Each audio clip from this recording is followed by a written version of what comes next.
You are listening to Alex Nanlohi Podcast, to know the Lord and to make Him known.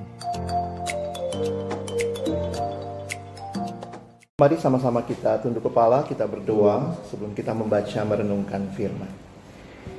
Bapa di dalam surga, kami datang dalam ucapan syukur di hari perhentian yang Kau berikan bagi kami. Terima kasih untuk kesempatan kami boleh datang memuji, memuliakan nama-Mu. Dan tiba waktunya bagi kami untuk membuka firman-Mu ya Tuhan. Karena itu kami mohon ketika kami akan membuka firman-Mu, bukalah juga hati kami. Jadikanlah hati kami seperti tanah yang baik. Supaya ketika benih firman-Mu ditaburkan itu boleh sungguh-sungguh berakar, bertumbuh. Dan juga berbuah nyata di dalam kehidupan kami. Berkati baik hamba-Mu yang menyampaikan, semua kami yang mendengar.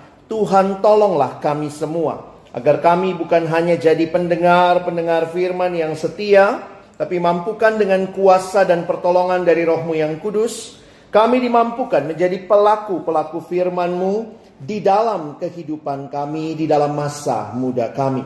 Bersabdalah ya Tuhan, kami umat-Mu sedia mendengarnya. Di dalam satu nama yang kudus, nama Tuhan kami Yesus Kristus, kami menyerahkan pemberitaan firman-Mu. Amin. Shalom, selamat hari Minggu teman-teman sekalian. Senang hari ini bisa berjumpa. Sebelumnya kita cuma berzumpa ya lewat Zoom. Sekarang kita sudah bisa ketemu langsung. Dan juga pasti ada teman-teman di luar sana yang bisa kalian ajak lagi ya. Karena pasti masih banyak kursi yang kita bisa ikutkan mereka untuk datang kembali ke gereja ya. Salah satu pergumulan sekarang adalah membawa orang kembali ke gereja ya, dan itu saya pikir penting untuk sama-sama kita hayati sebagai orang percaya. Tuhan panggil kita untuk bersekutu juga satu dengan yang lain. Hari ini khotbah rasa seminar atau seminar rasa khotbah ya? Nah, ini tema yang juga tentunya tidak mudah. Karena di dalamnya kita sadar kita adalah ciptaan. Sementara kita akan bicara tentang hakikat pencipta kita. Jadi saya harap kita tidak salah mengerti. Kita bukannya cukup pintar, pikir, akhirnya ketemu sama pencipta kita. Lalu kemudian kita bisa jelaskan tentang dia. Allah bukan objek, tetapi dia subjek. Karena itu bukannya kita yang mempelajari dia sebenarnya, tetapi dia yang menyatakan diri. Ada yang tahu ada apa di kantong saya? Ayo, duit. Kan, ayo ada apa di kantong saya? Enggak ada apa-apa. Masa nanti bohong pendetanya gitu ya. Apa yang mau yang sarang-sarang gitu ya? Kalian bisa nebak apa saja yang ada di kantong saya. Tapi kalian baru tahu persis itu apa kalau saya kasih lihat ya. Ini itol, imani. Uang juga sih tapi gitu ya. Nah teman-teman, demikian juga dengan Allah. Kita bukannya cukup pintar bisa tahu tentang Allah, tetapi Allah yang menyatakan dirinya. Oke? Jadi kita belajar tentang Allah, seberapa banyak yang Allah nyatakan bagi kita. Jadi itu menjadi menarik bagi kekristenan. Kita adalah agama berdasarkan penyataan Allah. Karena Allah menyatakan dirinya lah kita bisa mengenal dia. Bukan karena kita cukup pintar, mikir, ketemu Allah lalu kita bisa menjelaskan tentang dia. Karena itu penjelasan yang kita terima semuanya berdasarkan Alkitab. Ya, jadi makanya ada yang mengatakan memang kalau Alkitab ini dibuang, hancur kekristenan. Karena semua yang kita pelajari, yang kita pahami, taunya dari mana? Alkitab. Jesus loves me, this I know. Tahu dari mana Yesus mengasihimu? For the Bible tells me so. Waktu bicara Allah Tritunggal pun, kenapa kita bisa sampai pada kesimpulan itu? Nanti kita lihat sama-sama ya. Karena Alkitab menyatakannya bagi kita. Sehingga kalau ada hal-hal yang belum bisa kita pahami, maka saya melihatnya itu sebagai misteri dari Allah bagi kita. Misteri bukan berarti kayak misteri gua hantu, bukan ya. Di dalam bahasa Yunani kata mysterion, misteri itu atau Sesuatu yang masih tertutup, lalu kemudian disingkapkan. Nah, kalau sudah disingkapkan itu namanya revealed, revelation.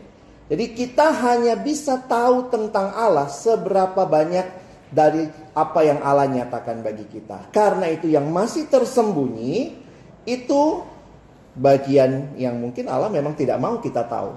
Itu manusia ya, keponya tingkat dewa. Tapi kan akhirnya saya ingat ya, kalau belajar hermeneutik gitu ya, kalau di kelas pembinaan mungkin kalian belajar PA segala macam. Alkitab memberitahu kepada kita segala sesuatu yang kita perlu tahu, bukan segala sesuatu yang kita mau tahu. Ya tahan-tahanlah keponya ya. Kalau mau tahu langsung ya ketemu Tuhan ya. Ada yang mau duluan? Itu aja nggak mau ya, padahal mau tahu ya. Nah, seberapa ya udah kita terima. Oh, kita PA gitu. Siapa ini nama istri Lot? Siapa nama istri Lot? Nggak ada. Paling nyolot. Ya. Jadi jangan nyolot lo gitu ya. Baik. Saya mulai dengan ayat yang berbicara tentang apa yang dinyatakan ya. Di dalam Yeremia pasal yang ke-9 ayat 23 sampai 24 dituliskan, beginilah firman Tuhan, janganlah orang bijaksana bermegah karena kebijaksanaannya, janganlah orang kuat bermegah karena kekuatannya, janganlah orang kaya bermegah karena kekayaannya, tetapi siapa yang mau bermegah, baiklah bermegah karena yang berikut. Yuk baca sama-sama. Bahwa ia memahami dan mengenal aku, bahwa akulah Tuhan yang menunjukkan kasih setia, keadilan dan kebenaran di bumi, sungguh semuanya itu kusukai. Demikianlah firman Tuhan. Kita bahagia, kita punya pengenalan akan Tuhan karena Dia yang menyatakannya kepada kita, dan itulah yang dikatakan kemegahan yang harusnya kita miliki. Ya, karena itu saya sering mengutip ya kalimat Johannes Calvin yang mengatakan true wisdom consists in two things. Pertama, knowledge of God, and kedua, knowledge of self. Makin kita kenal Tuhan, sebenarnya kita juga makin kenal diri kita. Karena kita diciptakan segambar dan serupa dengan Allah. Ayat yang mendasari tema kita dalam surat yang saya terima diambil dari Matius 3 ayat 13 sampai ayat yang ke-17. Sudah ada ayatnya, silahkan kita akan baca bergantian. Saya baca ayat 13, teman-teman 14, kita bergantian sampai 17. Maka datanglah Yesus dari Galilea ke Yordan kepada Yohanes untuk dibaptis olehnya.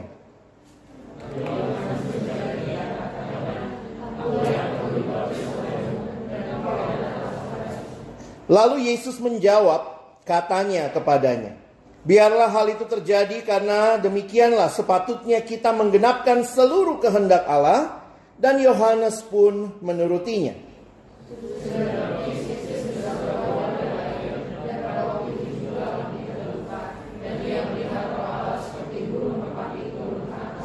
Lalu terdengarlah suara dari sorga yang mengatakan, inilah anakku yang kukasihi, kepadanyalah aku berkenan. Sedemikian jauh pembacaan kitab suci yang berbahagia bukan hanya kita yang membacanya, tapi juga merenungkannya, melakukannya, dan bahkan membagikannya. Teman-teman yang dikasihi dalam Tuhan Yesus Kristus, peristiwa pembaptisan ini memang unik ya. Kalau kalian perhatikan, disinilah biasanya kita melihat ya, apa yang dinyatakan tentang Allah Tritunggal. Ya, misalnya saya tulis di sini ya. Bacaan ini merekam penyataan tentang Allah Tritunggal, yaitu Bapa, Anak, dan Roh Kudus.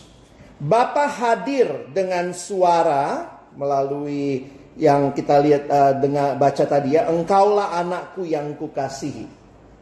Lalu Roh Kudus hadir dengan rupa burung merpati. Jangan salah ya. Alkitab mengatakan seperti burung merpati. Bukan berarti burung merpati adalah Roh Kudus gitu ya. Kemarin saya lihat tuh ada Roh Kudus terbang-terbang. Itu burung merpati ya. Makanya dikatakan seperti. Nah, Roh Kudus dalam beberapa penampakan di dalam Alkitab. Misalnya di Kisah Rasul 2. Seperti lidah api.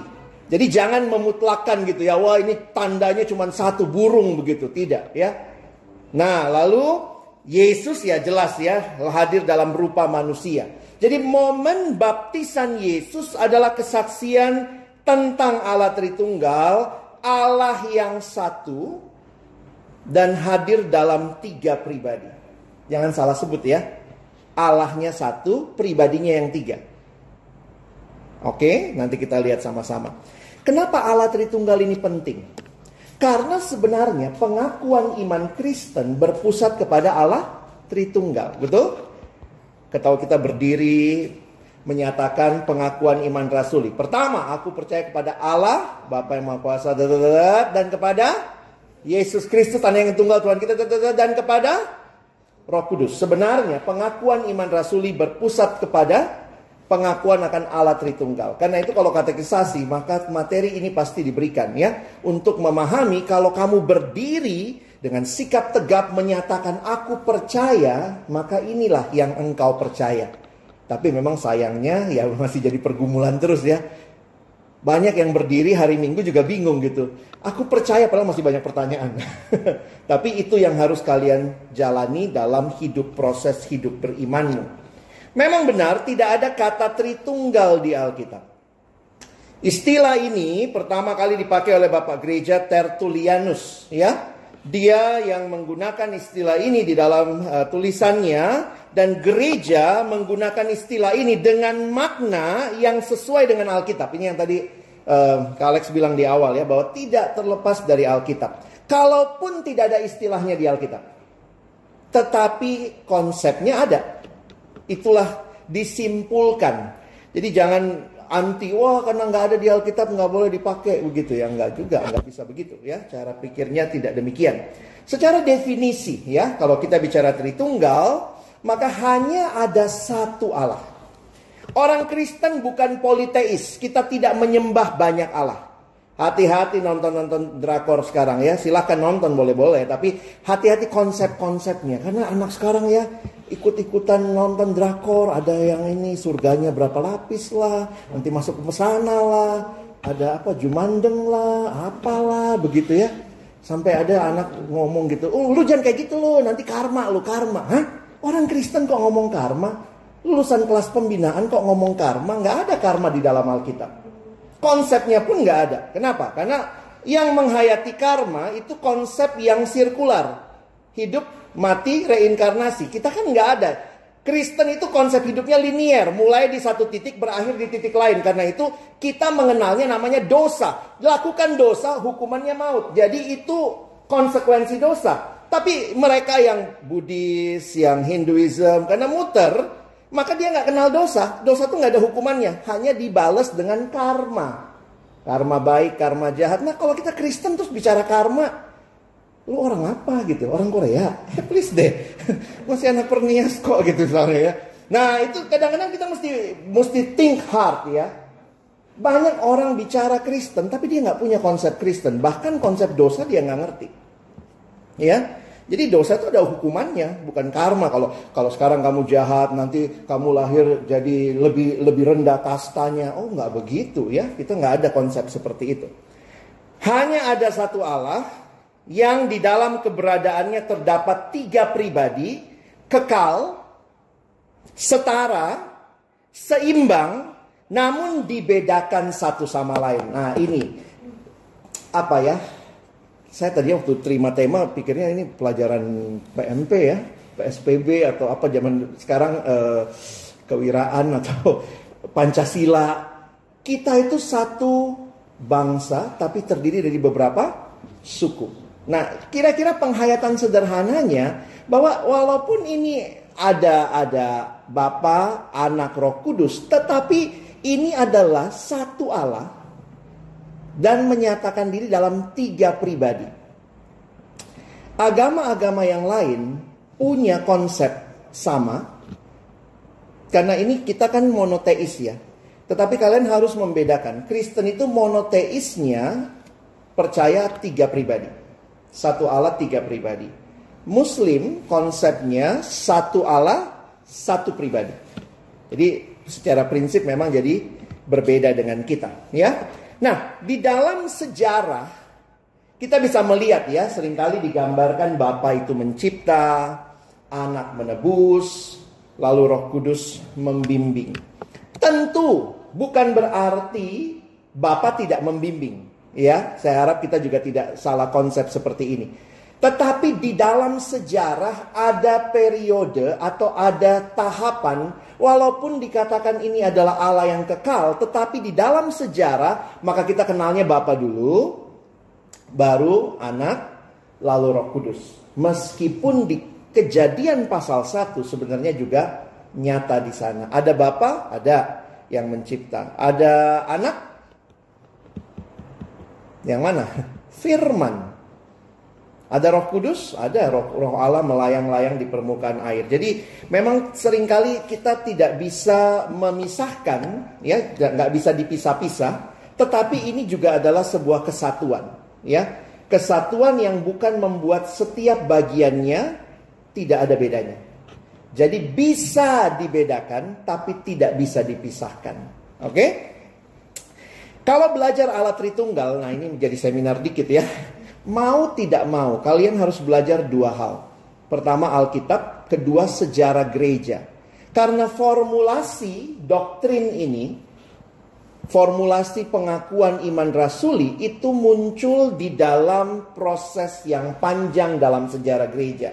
Ada dua konsili yang terkenal, kalau kalian perhatikan, yang namanya konsili Nisea. Kalau kita di gereja-gereja seperti GKI, gereja saya GPIB, kadang-kadang kan kita ada pengakuan iman yang panjang gitu ya. Nisea Konstantinopel di hari-hari raya tertentu, itu ada di Kidung Jemaat bagian terakhir ya. Di bagian akhir kalian bisa lihat. Nah, di dalam konsili Nisea, sebenarnya ginilah cerita sederhananya ya. Coba Alex cerita biar kalian nggak bingung lah ya. Kadang-kadang kalau diceritain sejarah tidur kita kali ya. Gitu. Allah Bapa nggak ada masalah, kira-kira gitulah. Allah Bapa cincai lah, udah nggak ada masalah. Dia Allah dari awal sampai akhir, dia Allah gitu ya. Tetapi kemudian waktu bicara Yesus, apakah dia Allah? Maka Bapak Gereja pada waktu itu ada tokoh yang namanya Athanasius melawan Arius lah. Arius punya konsep Yesus itu ciptaan, lebih rendah dari Bapa. Jadi akhirnya dilakukanlah konsili. Konsili itu apa sih? Rapat lah, rapat besar. Dalam konsili itu kumpullah semua gereja, mereka rapat. Nah, kalau baca sejarahnya itu rapatnya ada yang sampai berbulan-bulan begitu ya. Kumpul sama-sama, kan belum ada jadwal penerbangan atau apa ya. Jadi kadang mereka kumpul lah, mereka rapat, mulai mikirin dan segala macam, sehingga hasilnya, ya namanya rapat ada hasilnya. Nah, hasilnya itulah pengakuan iman Nisea. Waktu itu untuk menegaskan pengakuan atau hasil konsili, mereka merumuskan dalam pengakuan iman. Sehingga yang tidak mengakui itu disebut sebagai bidat. Kira-kira begitu ya. Nah, apa hasilnya? Karena waktu itu ingat ya, Bapak nggak dimasalahin. Di 325 yang jadi masalah Yesus. Yesus itu ciptaan atau dia juga sama kayak Bapa. Nah, ini hasil kesimpulannya. Arius menganggap Yesus diciptakan, tidak kekal.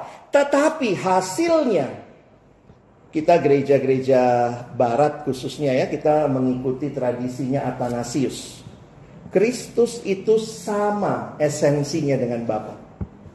Yesus itu bukan anaknya dalam pengertian anak berarti ada siapa dulu? Bapaknya dulu dong baru anaknya. Nah, bukan begitu cara pikirnya. Bahwa dia kekal, sama, satu hakikat kok dengan Bapa. Oke? Lalu Bapa udah beres. Yesus beres 325 nih kira-kira ya. Nah, satu lagi siapa? Roh Kudus. Nah, muncul konsili 381. Makanya sekarang kita kenal namanya pengakuan iman Nisea Konstantinopel. Hasil 381 yang dipermasalahkan, ini bareng lagi nih ya. Yang berantem itu golongan Athanasius sama Masedonia. Apa sih konsepnya Masedonia? Pandangan Masedonia, Roh Kudus bukan Allah, tetapi hanya ciptaan.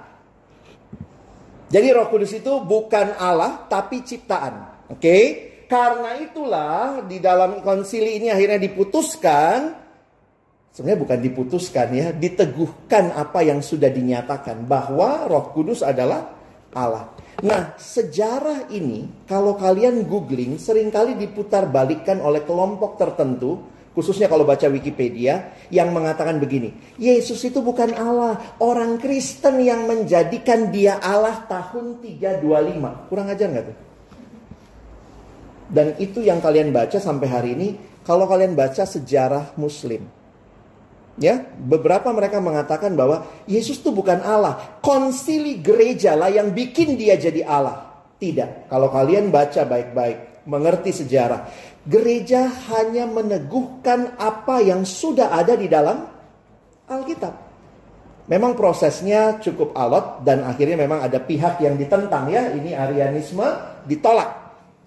Dan ini menolak Masedonia. Kalau sekarang muncul, nonton YouTube nggak? Pada berantem ala Tritunggal. Nah, ini Arianisme muncul lagi. Beberapa pendeta terkenal dengan YouTube-nya sekarang mempromosikan Arianisme. Bahasa kerennya apa? Oneness. Ya, udah googling ya. Dan itu banyak banget. Dan banyak anak remaja, pemuda bingung. Padahal setiap minggu berdiri, aku percaya kepada Allah Bapa dan seterusnya. Saya nggak tahu nih, kalian bukan penggemar YouTube-nya itu kali ya. Mungkin lagi nonton siapa? Andrew Kalawet ya. Mungkin lagi dia yang booming ya. Tapi ingat, hati-hati. Di toko buku, kalau kalian pergi ke bagian Kristen, buku-buku Oneness juga ada di bagian Kristen. Dianggap bagian Kristen. Jadi hati-hati ya. Si siapa? Franz Donald atau siapa itu tokoh-tokohnya Arianisme masa kini. Jadi, nah sekarang coba kalian simpulkan.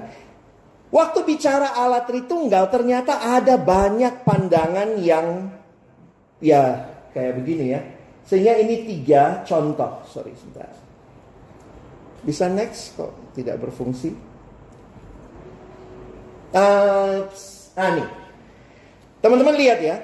Ini semua adalah variasi ajaran sesat tentang Tritunggal. Variasi ajaran sesat ya. Ada yang paling kiri karena sangat menekankan cuma satu Allah. Akhirnya ini golongan Arianisme ini di sini nih.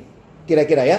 Jadi dia bilangnya begini. Yang Bapa F, Father itu creator. Tapi anak, Son itu creature, dicipta. Jadi konsepnya begini ya.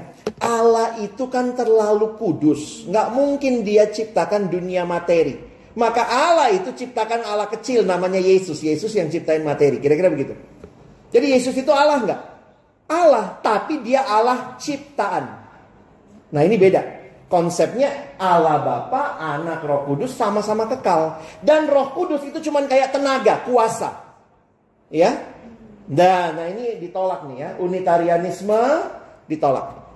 Satu lagi, nah ini selalu ada 2 polarisasi. Satu sangat membela Allah cuma satu, yang sini sangat membela Allah itu kalau masing-masing itu nggak jelas nanti kelihatannya bukan satu Allah dong. Nah dia akhirnya jatuh ke dalam triteisme. Jadinya ini jadi politeis, masa Kristen politeis enggak ya? Nah ada yang main aman di tengah. Sesat juga ternyata. Dan yang main aman itu yang kamu biasanya dan saya dulu gitu ya. Penjelasannya begitu. Oh dia pagi-pagi kayak seorang bapak ya. Dia pagi-pagi di rumah seorang ayah. Siang sedikit di kantor bos. Pimpinan perusahaan. Malam dia ngurusin kompleks ketua RW. Jadi satu orang pakai 3 peran. 3 baju. Itu pun ajaran sesat. Tidak boleh menjelaskan Tritunggal begitu. Kenapa? Karena waktu Bapa ada di kantor, dia nggak ada di rumah. Nggak bisa. Padahal kita mengatakan ini 3-3-nya seimbang hadir bareng-bareng. Kalau Yesus datang ke dunia, surga kosong dong. Kan dia cuma ganti baju. Lalu yang mati di kayu salib siapa? Bapa apa Yesus? Kan dia cuma ganti. Dari turun. Nah makanya dalam sejarah gereja ini ditolak ya. Dibilang ajaran sesat namanya patripasionism. Kok yang mati patrinya, paternya, fathernya, Bapa yang menderita. Jadi ditolak. Nah, kok susah banget sih? Yang lagi belajar Allah, yang mau pelajari ciptaan lagi, yang kadang songong ya. Jadi kalau begitu sulit, nah karena ini wahyu ya. Jadi kita seberapa yang dikasih tahu itu yang jadi bagian kita. Jadi ini bukan spekulasi manusia. Ini bicara pencipta. Kita cuma ciptaan. Kebenarannya ini mengenai yang satu-satunya tidak ada yang dapat disamakan dengan dia. Jadi kalaupun kesannya sulit diterima akal, bukan berarti tidak masuk akal. Tetapi melampaui akal kita. Allah Tritunggal bukannya kontrarasional, bukannya irasional, tetapi suprarasional, melampaui pemikiran kita. Jadi bagaimana sikap yang tepat untuk memahami doktrin ini? Miliki iman. Percaya dulu baru mengerti. Kadang-kadang memang sulit ya. Tunduk pada Alkitab karena sumber utamanya itu. Dan miliki kerendahan hati. Jangan sombong. Dan mari belajar sejarah. Makanya kalau ada orang yang mempertanyakan. Nah, karena begini. Teman-teman yang saksi Yehova juga oneness. Yehova seperti itu. Yesus itu ciptaan. Ya. Nah, saya kasih kesimpulannya saja. Lalu bagaimana kesimpulan Alkitab? Saya pinjam penjelasan seorang teolog bernama Wayne Grudem. Dia mengatakan sebenarnya kalau kalian baca Alkitab dengan tepat, kita hanya sanggup menyimpulkan 3 hal. Pertama, God is 3 persons. Allah 3 pribadi. Lalu, each person is fully God. Setiap pribadi itu adalah Allah. Sama. Dan karena itu hanya ada satu Allah. Inilah kesimpulan yang diterima di dalam gereja dalam sejarah yang memang sulit buat kita sampai hari ini. Bapak gereja ternyata tidak berusaha terlalu dalam untuk menjelaskan, tetapi mereka bahkan waktu itu hanya sampai kepada sebuah gambar kesimpulan. Ya, lihat gambarnya ya. Bapa, anak, roh. Bapa bukan anak, beda. Anak bukan roh. Roh bukan bapa. Tetapi bapa adalah Tuhan, adalah Allah. Anak adalah Allah, Roh Kudus adalah Allah. Jadi berapa Allah? Cuma satu Allah. Tetapi ada 3 pribadi. Jadi kalau kamu bilang, saya bingung ya, Bapak gereja dalam kebingungannya sampai sini doang. Mentoknya sampai sini ya. Dari mana buktinya? Bapa bukan anak. Kita lihat ayatnya nih.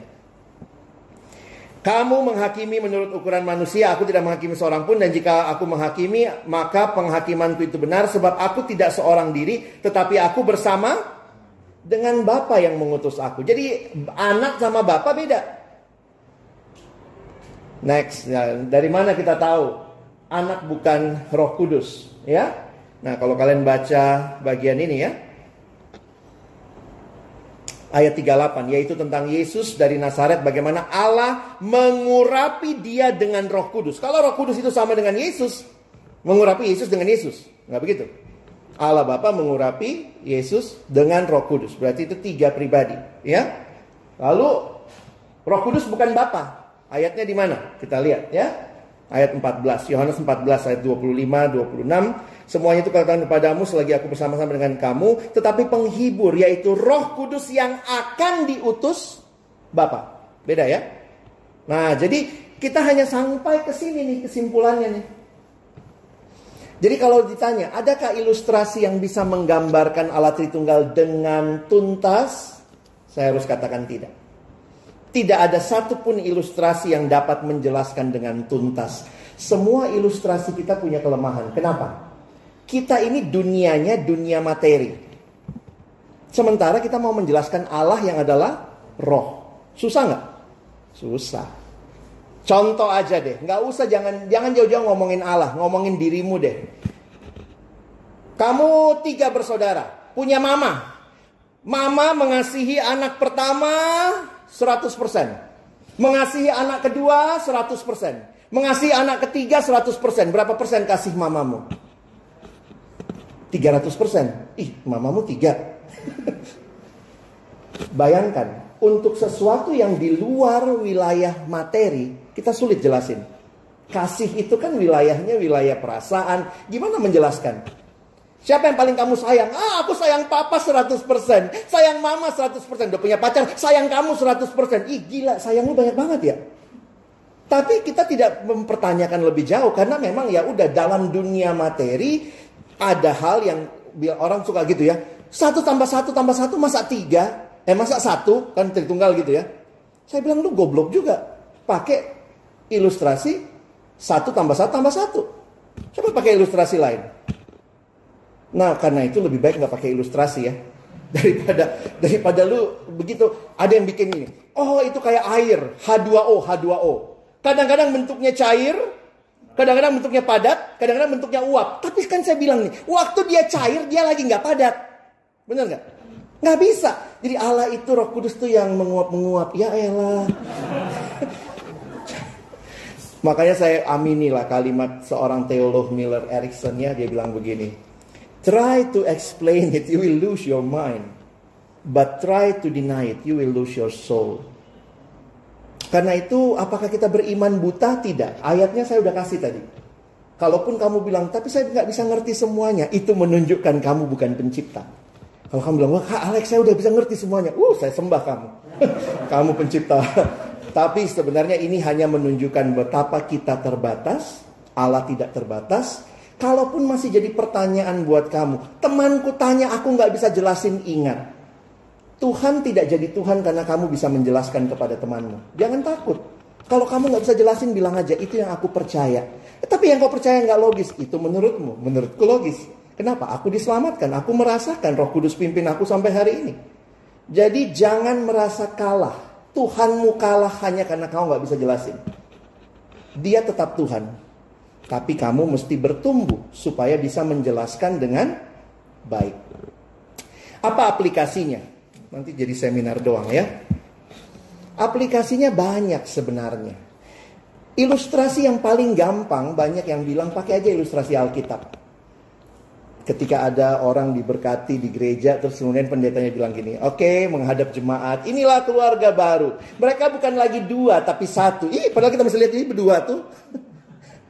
Itu gimana menjelaskannya? Itu Dwitunggal ya. Nah, kira-kira Tritunggal juga penjelasan paling logisnya begitu. Mereka bukannya 3, tapi 1. Tapi 1 itu dalam 3 pribadi. Wow, udahlah, kita sampai wow-nya aja ya. Karena bagi saya, mengenal Allah, di dalamnya tetap ada unsur wow. I know nothing actually, but only because of your revelation I can know you, and that is such a grace for us. Nah, teman-teman, aplikasi sederhananya beginilah ya. Pertama, gereja berbicara tentang Allah Tritunggal itu menunjukkan bahwa kita juga di dalam gereja dari berbagai latar belakang bisa bersatu. Fellowship yang kita nikmati, persekutuan yang kita nikmati. Dari mana sumber inspirasinya? Dari Allah Tritunggal. Kita kadang nyanyi ya, ku tak pandang, enggak nyanyi itu di sini ya, ku tak pandang dari gereja mana. Tapi kita nyanyi apa? Misalnya satu dalam kasih Tuhan, satu dalam roh, yang tanpa memandang di antara kita. Hari ini kurasa bahagia tuh, ya. Nah, itu kenapa? Karena Allah kita pun juga Allah yang di dalam kesatuan. Makanya beberapa gereja, ya saya nggak tahu ya, what is the future of gereja suku? Karena gereja suku kan nengok, suku sama, nengok sukunya sama gitu ya. Tapi ada yang mengatakan sebenarnya gereja-gereja yang non-sukuisme itu lebih menyatakan sebenarnya ya, Allah adalah satu di dalam pluralitas. Jadi Allah yang, jadi kalau bicara keseragaman, itu bukan konsep Kristen. Kita bicara kesatuan bukan keseragaman, tetapi kepelbagaian. Unity is not uniform, but unity in diversity. Itu konsep Kristen. Kenapa? Allahnya juga begitu. Ya, Allah kita one in three, dan itu adalah kesatuan. Nah, di dalam doa, nah ini aplikasi paling praktis sebenarnya dalam doa teman-teman. Kita perlu tuh belajar berdoa. Makanya saya sangat mengagumi gereja-gereja yang masih menuliskan doanya. Kadang-kadang itu jadi lebih baik. Kenapa? Itu menolong kamu berdoa. Jujur ya, generasi muda sekarang tuh doanya tuh kadang ngikut gereja manakah, dia dengar di mana, itu ngomongnya tuh sembarangan gitu. Sorry ya. Saya yakin lah Tuhan dengar, tapi kayak dia doa gini. Ya Bapa, kami datang padamu Roh Kudus, kami bersyukur Yesus. Lu doa sama siapa? Maksud saya begini loh. Kalau kamu masih anak kecil, saya pernah punya ponakan gitu ya. Waktu dia masih kecil tuh dia lihat mama, papa. Namanya masih kecil ya. Nah ini papa, yang ini mama. Oh papa, mama, papa. Dia nggak tahu lah pokoknya yang mana mama, mana papa. Tapi kalau dia udah umur 16 tahun, nggak tahu yang mana mama, yang mana papa. Mama, papa, mama. Bingung kan? Kamu udah berapa lama jadi Kristen? Kamu tahu yang mana bapak? Yang mana Yesus? Yang mana Roh Kudus? Gereja dengan liturgi yang ditulis menolong kita. Misalnya kadang-kadang kalau hari-hari raya tertentu kan liturginya suka bagus ya. Ya Bapa, pencipta alam semesta dan seisi dunia. Ya Yesus, penebus dan juru selamat kami. Ya Roh Kudus, penolong dan pembimbing kami. Ya Allah Tritunggal, kami datang kepadamu. Itu jago-jagonya GKI itu bikin liturgi gitu. Jangan kamu sepelekan, itu menolong kamu berdoa ketimbang ikut doa yang gak jelas. Ya Bapa, kami datang padamu, Roh Kudus, kami bersyukur Yesus. Semua aja lu sebut. Tapi kamu lagi berdoa kepada siapa? Makanya ada pertanyaan di dalam buku MHB menarik. Apakah semua doa harus dalam nama Yesus? Bagi saya menarik. Kalau kamu berdoa kepada Bapa di dalam nama Yesus, tapi kalau kamu berdoanya langsung sama Yesus, boleh nggak? Boleh nggak doa langsung sama Yesus? Ya boleh aja kan, dia Tuhan. Boleh nggak doa langsung sama Roh Kudus? Boleh, tapi kita nggak terbiasa kan? Sehingga kita pikir magic words-nya dalam nama Yesus. Padahal kalau kamu doa, ya Yesus. Jadi kayak Tuhan memberikan kepada kita gini. Kalau kamu ingat Yesus, kamu ingatnya apa? Menebus, menyelamatkan, saya berdosa gitu ya. Maka waktu kamu misalnya dalam pergumulan dosa yang berat, kamu bisa datang, ya Yesus, Engkau sudah mati bagiku. Jadi kita ditolong bukan sekadar dengan mental image, tapi dengan pengenalan kepada siapa kamu datang. Ketika kamu datang kepada Bapa, apa yang kamu bayangkan? Dia Bapa, dia menolong, dia penguasa dunia ini. Wah, saya beberapa kali kalau sudah macet jalan mau pelayanan, itu ingatnya apa? Ya Bapa, ya.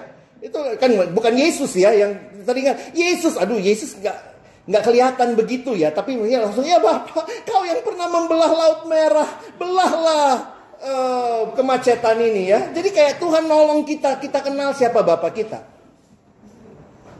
Tapi begitu dalam dosa, Tuhan Yesus tolong gitu ya. Kalau ini Roh Kudus, nah saya sampai beli buku doa yang ditulis Martin Luther. Kalau kalian tertarik ada di toko buku Gunung Agung ya. Itu menolong kita. Gunung Agung, Gunung Mulia. Kebanyakan gunung tuh ya. Nah itu dia menolong kita berdoa dengan address. Sehingga ini memperkaya hidup rohani kita. Kenapa? Gereja kita, gereja yang menyembah Allah Tritunggal. Harusnya doa-doa kita juga. Makanya kalau kalian lihat kidung jemaat, itu dibagi ya. Lagu nomor segini sama nomor segini kepada Bapa. Segini sama segini kepada Yesus. Segini sama segini nomor kepada Roh Kudus. Kita jarang loh berdoa kepada Roh Kudus. Tapi siap-siap nih. Lihat liturgi ya. Nanti menjelang. Sebenarnya setiap kali hari Minggu itu doanya sama Roh Kudus. Kalau mau firman. Ya. Ya Roh, itu yang namanya doa epiklese. Itu biasanya doa kepada Roh Kudus. Ya Roh Kudus yang sudah mewahyukan firman, pimpin kami ke dalam kebenaran-Mu. Jadi kalau kalian ngerti ibadah, liturgi ibadah, itu semua tersusun dalam Trinitarian. Saya harap anak-anak GKI ngerti itu ya. Karena itu kekayaan ibadah kita. Ya. Dan terakhir yang mungkin paling mendasar ya. Beberapa apologet kasih pemahaman begini. Kalau kamu bilang Allah Maha Kasih, Allah itu kasih, agak sulit kamu bicara itu dengan konsep satu Allah, satu pribadi. Kalau pribadinya cuma satu, agak sulit. Kenapa? Saya kasih contoh begini. Kasih itu ternyata selalu membutuhkan objek. Setuju gak? Kalau kita bicara mengasihi, maka sebenarnya kita membutuhkan objek untuk dikasihi. Makanya, menurut para apologet Kristen ya, yang coba melihat ketritunggalan, dia bilang begini. Kalau agama X bilang Allah adalah kasih, Allah Maha Pengasih, tapi dia cuma punya konsep satu Allah, satu pribadi, maka pertanyaannya, sebelum Allah itu menciptakan manusia, kalau dia kekal, siapa yang dia kasihi? Oh, dia mengasihi dirinya sendiri? Itu Allah yang paling egois. Karena itu tidak klop bicara Allah Maha Kasih, tetapi cuma satu Allah, satu pribadi. Kristen, kita bicara satu Allah, tiga pribadi. Yang sama-sama kekal. Karena itu kita bisa bicara dia adalah kasih. Karena sejak kekekalan sebelum manusia diciptakan, Bapa mengasihi anak, anak mengasihi Roh Kudus, Roh Kudus mengasihi Bapa selama-lamanya. Sehingga Mana lebih valid?